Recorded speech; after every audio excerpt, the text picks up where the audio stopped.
Ladies and gentlemen, welcome to this special Daft Trucks production of This Is Your Life, in recognition of our retiring managing director, Mr. Phil Ives. At this very moment, Phil is attending a cocktail party on the first floor, totally unaware of what awaits him. Our presenter is Roger, who is also on the first floor and I think almost ready to confront Phil with the red book. Roger, would you like to tell us what is happening upstairs? Thank you, Patrick. Good evening, ladies and gentlemen. We're here on the third floor in a room all by myself at the Heathrow Penta Hotel, and I feel a bit like meeting the Arthur Skalkel fan club standing here by myself. Anyway, we're planning to present this surprise to our guest of honour tonight, Phil Ives. It's also a bit of a mystery guest to me because I haven't got a clue what he looks like. So I've got to go in there now where he's at a private reception in the room opposite in the corridor and try and find him and spring the surprise. I don't know what his reaction's going to be, so if you come with me, we'll go and see what's going to happen now.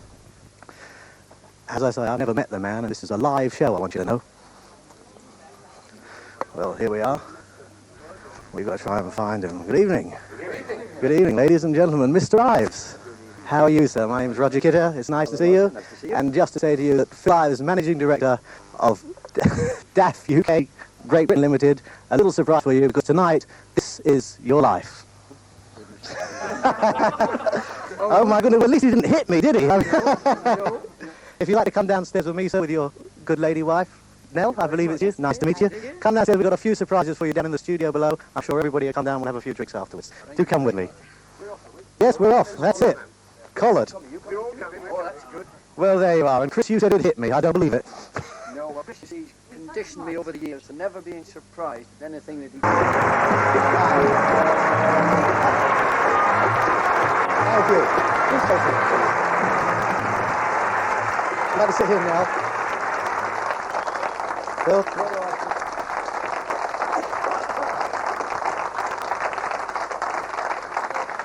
Thank you. How does it feel to be on the receiving end of that, may I ask, before we start?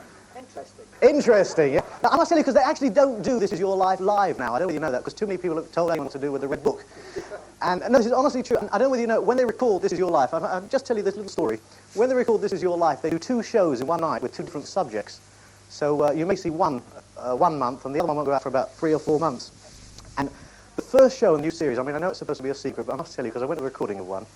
The first show in the new series, This Is Your Life, is an Army Colonel, 93, and he had no arms and legs, and they carried him in, and Eamon turned to him, he said, "Tell me, Colonel," he said, "how did you come to lose your arms and legs?" He said, "I will tell you," he said, "don't mind talking about it nowadays. He said, I was in the Malem jungle during the war. He said, I remember coming to a clearing in this jungle. He says, they came to this clearing, a dirty little Japanese samurai, pig of a man. So he came out of the clearing, one of those samurai swords in his hand. He said, drop me arm, clean off. He said, I went to grab it with the other hand, little nip, dropped that off as well. I thought to myself, right, I'm going to kick you where it hurts. He said, I stepped back to kick him, and as I stepped back, the dirty little swine did a double somersault backwards, flipped over, chopped off both my legs, left me lying in the jungle ground with no arms and no legs, and he ran off into the jungle. And Eamon Andrews said, yes, you haven't seen him for 37 years.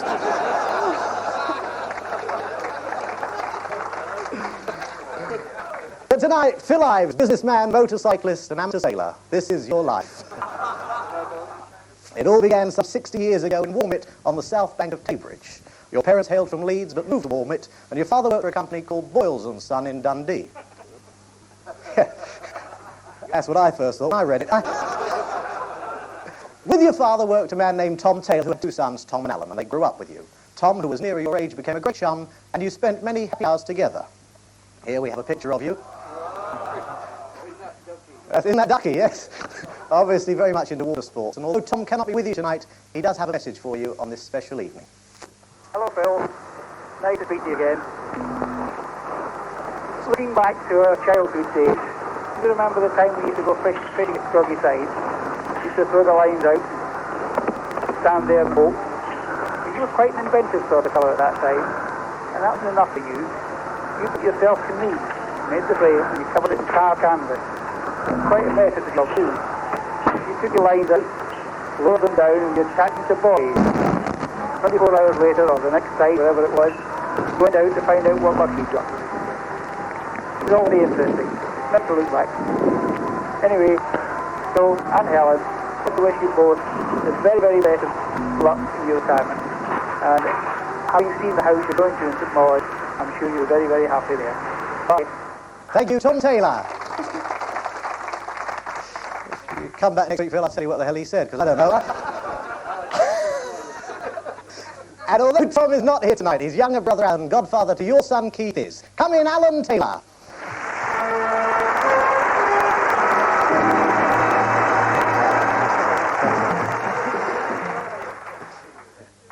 Alan, tell us a little bit about those days with Phil. Oh, well, he's a lot older than I am. Oh, I wouldn't say that.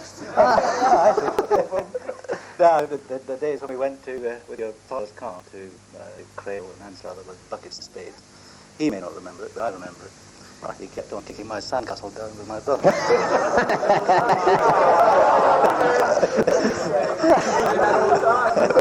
I always remember Tom saying that in the 1 Minute Boating Club, it was a rowing club that we had locally, and he was a cox, and he was a... Sorry, an audience you got here.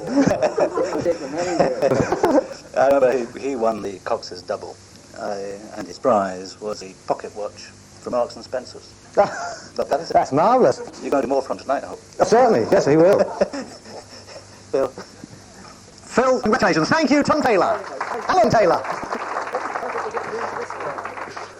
Well, I must say it, Phil, because there's no doubt that throughout your life you've been intent upon winning, which is what I think Alan was trying to say. In fact, you like to win in everything you do. That second best has never been good enough. And if you look up on the screen now, here's a man who's also a winner who has a message for you. Former world middleweight boxing champion, Alan Minter. Hello, Phil. I hope this comes to you as a big surprise as it did for me a few years ago. I'm sorry I can't be with you tonight, but I'm here away on the Death Truck Scholarship with all the aviation youth. I remember joining Death Truck a few years ago when you was nice and slim, and you walked in the gym the other day complaining about you was overweight. But you should be doing what I'm doing and losing. If you want any tips, come and see me. Phil, all jokes aside, all the very, very best for the future and in your retirement. And hopefully, I'll see you in the future. God bless.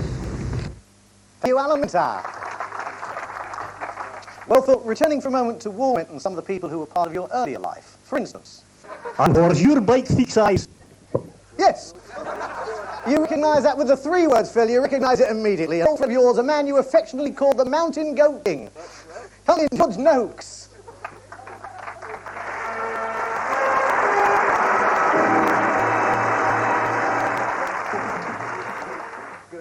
George, it's nice to see you. Thank you for coming on. Will you tell why the Mountain Goat King? Oh, well, just after the war, when Phil and I ran out together on motorbikes, I used my old dad's army greatcoat, which became the Mountain Goat, and Phil nicknamed me the Mountain Goat King. I see. Well, that's shorter than I was told you were going to do, but he was, in fact, then, if you could just come over here, he was a motorcycling fiend. Yes, and he still is. After the war, we used to enter all the local motorcycling competitions, and Phil became a regular winner. You see, I just rode for fun, but Phil rode to win. Thank you, George Noakes.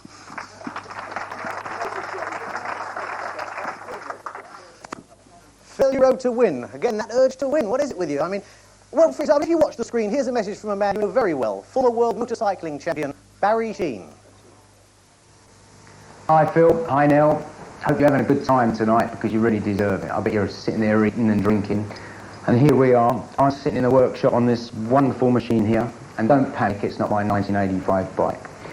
All the noise you can hear in the background is the guys getting ready because I'm racing at Donington this weekend. Anyhow, Phil, I suppose after all those years working for DAF, you're looking forward to a really nice, quiet, sort of lazy retirement, really. But I think after that night we went out to dinner, Nell's got some different ideas for you. On account of she was asking me where she could buy a 400-gallon watering can for you to strap on your back so you could go around and look after a garden. All I can say is, Phil, before I go, that out of all the people I've dealt with, sponsorship-wise, etc., that you, above everybody, have treated me very, very fairly and very squarely, and I really appreciate it. Anyhow, Nell, you make sure you look after him, and Phil, you make sure you look after Nell, and I hope you have a lovely retirement because you really deserve it. So, until we see you in the winter when we come down and spend the weekend with you, have a really great time, and lots of love, and look after yourself. Ta-da. Thank you, Barry Sheen. Well, Phil, in 1941 you joined the army. You made great many friends during that period of your life, and you were together with one man in particular for 5 years, from 1941 to 1946. You know who it was? Frank Woolley. Come in, please. Hello, Frank, how are you?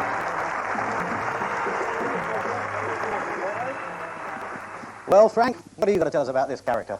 Well, if you think about it, we're in Brussels and we're in a warehouse. and we're looking for souvenirs as usual. And Phil picked a soldering iron up, and he said, "This all have this, put it in his valise." Next morning we're all on parade. The Remy had been working there, and I put one of the Remy fitters had put the iron down to cool, and Phil had just got it at the moment it was cool.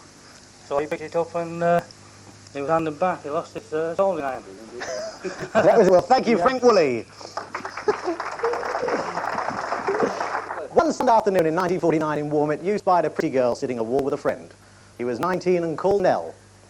Being the man that you are, Phil, you made sure that you obtained her phone number, and from that moment on you've never looked back. You and Nell have now been happily married for 30 years. And so to make family complete, will you please welcome tonight your two sons, Stuart and Keith. Nice to see you, lads. Hello, Roger. How are you? Nice to see you. Fine, thanks. You know Mum and Dad, don't you? Yes, he's training to be a chief rabbi. Well, there's also one other man who, there on that very special wedding day, he's also here tonight. Your best man, Sandy Rankin.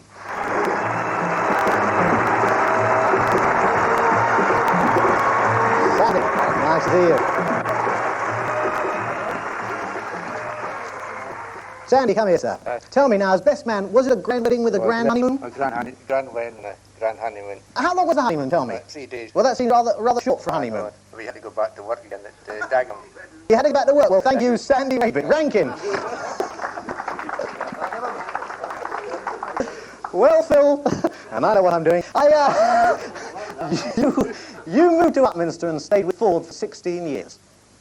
You worked hard and contributed greatly to the projects in which you were involved, although I don't think it was all that hard work as this picture taken of a 1964 Ford launch.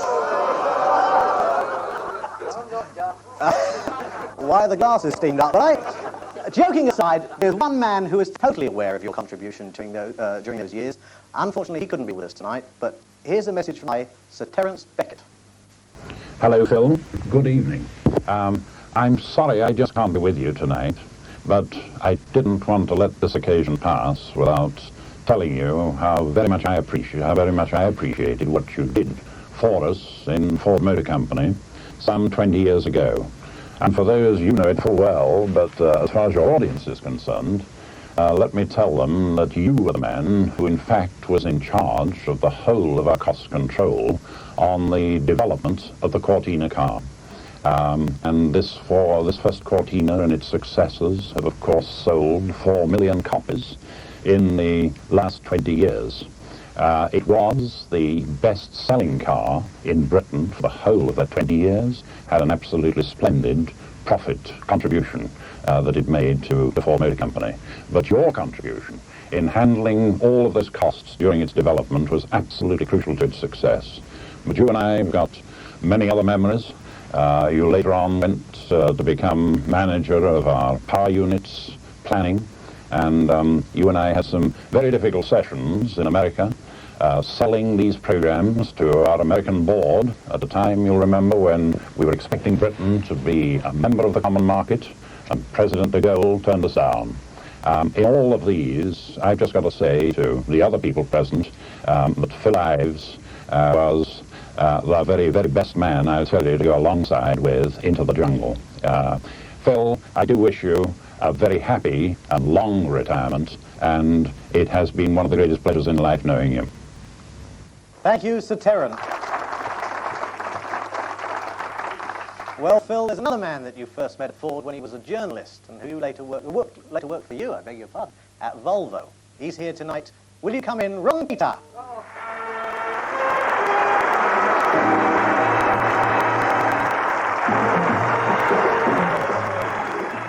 Ron? Yes. Nice to see you, sir. Tell us a little bit about this character. Have you known him a long time? Yes, I've known him since the days when he was at Ford and I was a journalist trying to wheedle the company's secrets out of him. And my wife and I first met him with Volvo when he came up for his first discussions to become the boss. And my wife will remember a time when he arrived at a conference carrying a hamster in a cardboard box.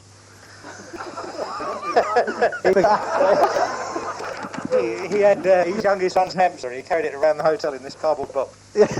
But my own recollection of Phil really is a time when he once told me to produce a revolving cement mixer at a show.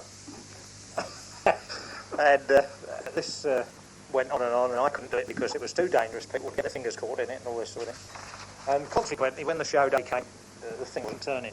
So the show went on and nobody said anything. But 3 or 4 days later, a telephone call came and it went something like this. It says, "The bloody drum wasn't turning then." Me, well, you know all the difficulties. "Look here, Sunshine, if you'd have spent as much time trying to make it turn as you did trying not to make it turn, we've had a moving exhibit. Think about it." Crashed down on the telephone. It never happened again. And that's the hallmark of a good manager. Thank you, Ron Cater.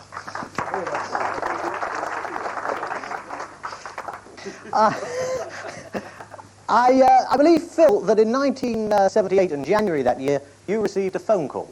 Is that Phil Ives? Phil, I understand that you could be interested in changing your job. Quite right. Coming, David Mansell.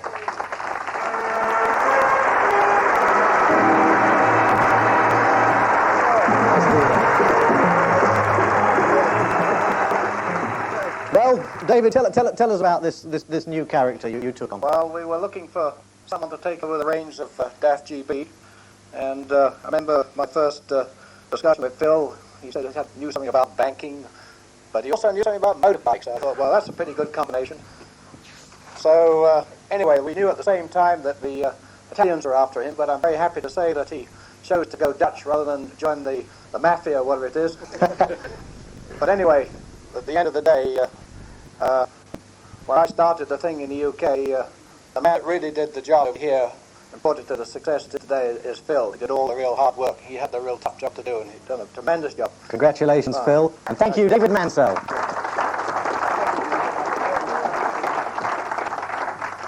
Well, in the same way, Phil, that you took over the helm of Daft Trucks GB in 1978, another man will now take over from you and follow in the wake of David Mansell and Phil Ives. That man, too, is here tonight to wish you well. Come in, please, Roger Phillips. Hello, Roger. If I can follow the script... You can follow the script.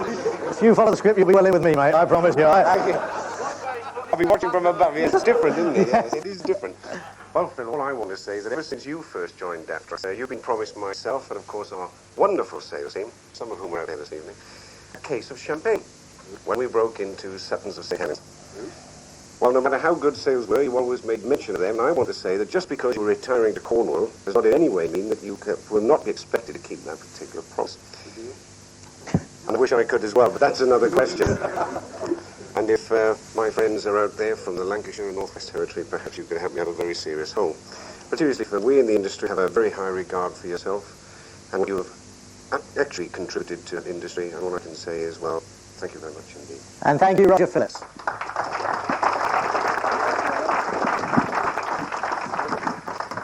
Well, Phil, Roger is not alone in his high praise for you, because now we have a special message for you once again on the screen from Ian Sheriff, the editor of Commercial Motor. Hello, Fader. You know, for two lesser mortals, this could be quite embarrassing, me paying a tribute to you. One you'll find difficult to accept, no doubt, Phil. But 20 years, I think I know a wee bit about you, and I think if I were asked to sum up the Phil Ives I've known, I would say we're one of the most forthright and honest men in the business. You've always said, Ian, and you've meant what you say. Sometimes to our cost, but at least as journalists, we appreciated the fact that you were truthful. You didn't let us away very much, and when there was information to be given, then you were first to go out. We've had some good fun together. Henry, the Belfast the other night. Lots of good times over the years, and not always with the same manufacturer. Everybody likes to leave a mark in the industry, and I think, Phil, your mark is the fact that between us, we got this campaign to improve the image of food transport off the ground last year. A lot of hard work, a lot of persuasion, and on occasions I'm sure you had to beat heads together at SMMT, but at least you got it started, and it's now moving. Now, you devil, you're going to disappear to Cornwall. You're going to pull out in little boats, and you're going to moan about juggernauts thundering through your Cornish village. Well, just remember that you used to be part of that industry, Ives. I don't know, it's very nonsense. If you want to send a letter to the editor about your juggernauts, fine, that's free copy from me. Should you be unfortunate enough, Phil, to find yourself in Hall 5 at NEC during the showtime, then come and see us. I'm sure we'll be able to manage a dram. After all, we promised you a dinner that didn't transpire. I hope you had a good time in Dundee the other night, by the way, with the Ridgeways. But more important, I hope you and Nell, when you get to Cornwall and you get into that little boat and start piddling about, will have a smashing time. There's only one thing wrong with this, Ives. You are retiring before me, and I don't think that's at all fair. It's nice to have known you, Phil. Have fun and have a good, long, happy retirement. Bye. Thank you, Ian Sheriff. Well, Phil, when you do retire, you're going to be missed by many people for many different reasons. There is, however, one particular reason why you'll be missed by her in reception. There'll be no more cake days. Yes, your very own receptionist. Come in, Dean Newell.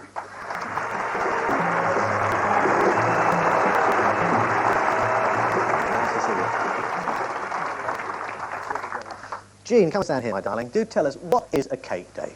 Well, it all started about 5 years ago when Phil was walking through sales department and they were having a celebration, a birthday celebration. He stomped back to his office mumbling, "Nobody ever gives me a cake." So it put him in a really bad mood. So we went out and bought him a cake just to shut him up, really. And ever since then, and when he's in a bad mood, it's known as a cake day. Thank you, Jean Newell.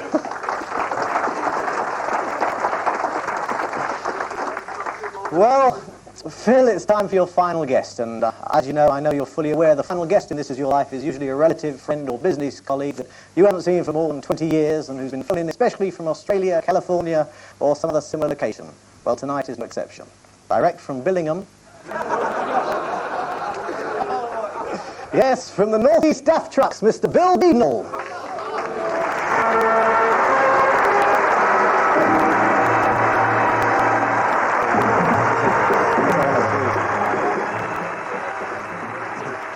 Well, Bill, well, Big Bill, what do you say about this character? Well, I'm not going to read that. You're not going to read that? No, I didn't think you would. They warned me. I was talking to him before the show, or rather listening. Well, Philip. Go on, say your piece, sir. Thank you. Thank you very much. Philip, you normally expect me to say a lot. Yes. Tonight is not only going like it's a surprise.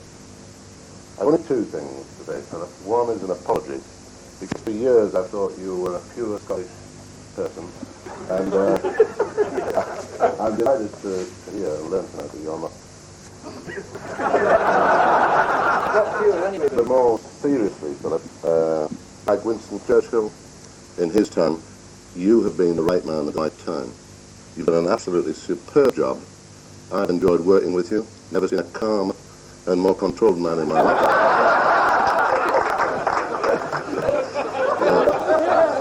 I know, yeah. Well, I heard about that. And I'm not reading it at all. Philip, super job. I've enjoyed being part of it with you. Go and enjoy your retirement. And as a little bit of help for you to fill in your time, the Deer Association has bought you a little present. And I've always wanted, you've seen it tonight once, because I've seen you sitting on it. I've always wanted to tell you this, Philip, on your back. Yes, we've got a special surprise for you. If you'd like to come over here, Phil, we'd just like to give it to you right here and now. It's a presentation for all your hard work over the years. This is the bike that Barry Sheen actually sat on. Do you want to sit on it? That is a magnificent bike. Hang on 1 second. We're just going to make sure it doesn't fall over. Just so they don't fall over. We're only retiring you, we're not trying to kill you. Being sort of aged. There we are. Tonight, Phil Ives, This Is Your Life.